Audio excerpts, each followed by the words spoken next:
Hello everyone and welcome to your Challenge of Elders guide video for the week of May 31st. Let's just jump right into it with the modifiers.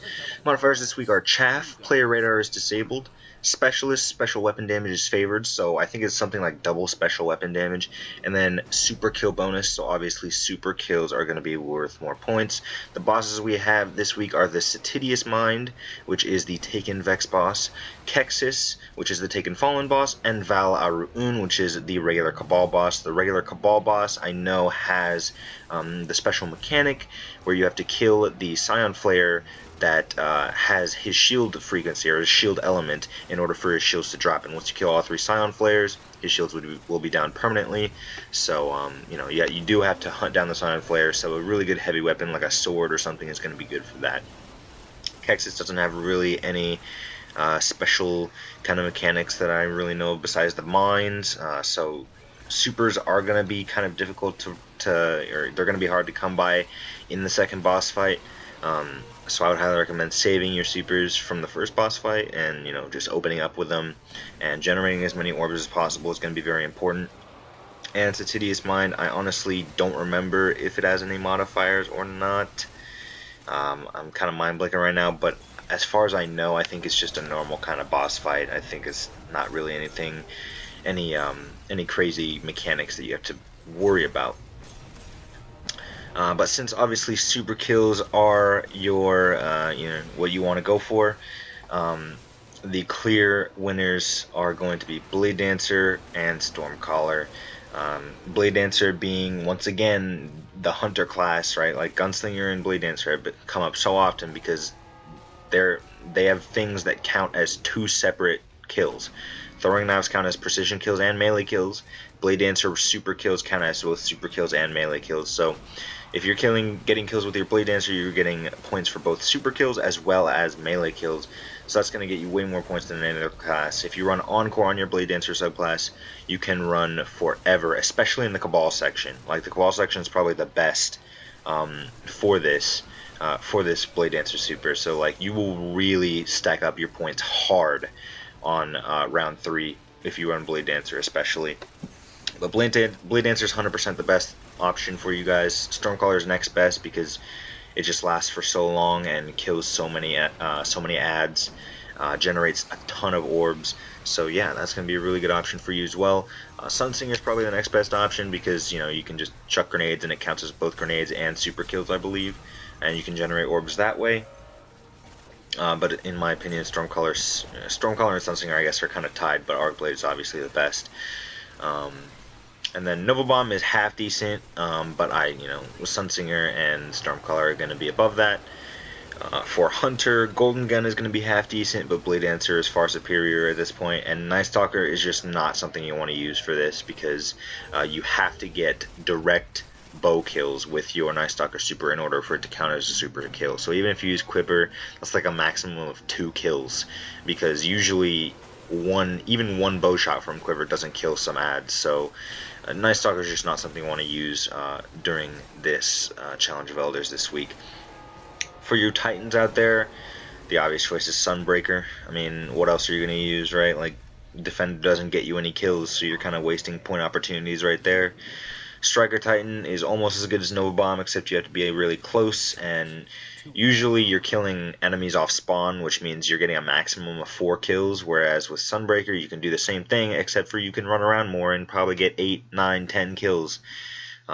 So yeah, I'd recommend Sunbreaker 100% for you Titans out there. But once again, Blade Dancer's at the top, followed closely by Stormcaller and Sunsinger, and then Gunslinger, and then Gunslinger Striker are kind of the same thing, and then Voidwalker and Gunslinger and Sunbreaker are kind of the same thing, and then Voidwalker and Striker down at the bottom. Defender and Night Stalker are just something you just don't want to use those. So that's going to be it for today, guys. Remember, Specialist weapon damage is favored, so throw on those snipers and literally just you will kill the boss so fast. So be careful that you're getting all your ad kills whenever you can, because really you with Specialist on, you'll be doing so much damage to the boss with your sniper rifles that it'll be crazy. So that's kind of obvious. Since it's super kills, but bad juju is pretty obvious primary choice right there, and probably a machine gun like usual. For any extra boss damage, or maybe for some if people have shields in some of these fights. For round 3, you're gonna want at least one person, probably with an exotic sword, so he can kill the Scion Flayers really fast to take the boss's shields down. That's a really good strategy. But other than that, guys, that's about it. Encore Blade Dancers, King of the Hill this week. I haven't actually played it. This is just my theory crafting video. Usually I play and get the gameplay before I do these commentaries, so I actually don't know how many points is possible, but I'd imagine a 2-run cumulative score of 90,000 is possible if you run 1 or 2 Blade Dancers, especially for round 3. Stacking all those points up is going to be really, really effective. So I'd imagine that you could get 45,000, 50,000 points per run. So don't be afraid to go for it. Throw on 2 Blade Dancers and then like a Stormcaller for orb generation, and you should be fine. And the weapons that I suggested, and you will be nice and dandy. Have fun competing for your points and getting your loot, and I'll see you guys in my next video, which will most likely be a Hanzo Overwatch guide video. So I hope you guys are looking forward to that. See ya.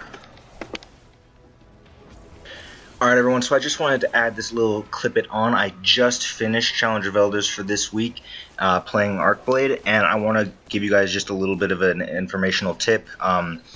The last time I played Arcblade for Challenge of Elders was when it was melee week, right? Like it was melee bonus points and Brawler was on, so it increased your melee attack damage, which also increases the damage that your Blade Dancer super does. So a little bit of a revision to the Blade Dancer super kind of praise that I did earlier in this video. It's not as good as I thought it was. It's still good. It's still probably the best point generation super for this week's Challenge of Elders. But unfortunately, it does not one-hit kill majority of the adds in Challenge of Elders this week. You'll have to 2 or 3 hit kill a lot of these adds, which definitely cuts down your efficiency rating on how many enemies you can kill with Encore and all of that. You will definitely notice it'll be not as good as when I showed it a few weeks ago and I was just one-hitting everything and stacking points for like a solid 30-second Blade Dancer super. It's not going to be like that this week, unfortunately, just because you don't have that damage boost, and Arcblade has always been kind of a poor damage super. Still gets you a lot of points, still gets you more points than Gunslinger in my opinion. So I would still recommend running it, but just a heads up that you're not going to be one-hit killing all the adds. So it'll be a little bit more difficult, and not to worry about that. And consequently as well, I think 45,000 points or more is actually probably most difficult this week it's ever been. So like I would just run it 3 times, get 30,000 points 3 times for your 90,000, and be good to go with that.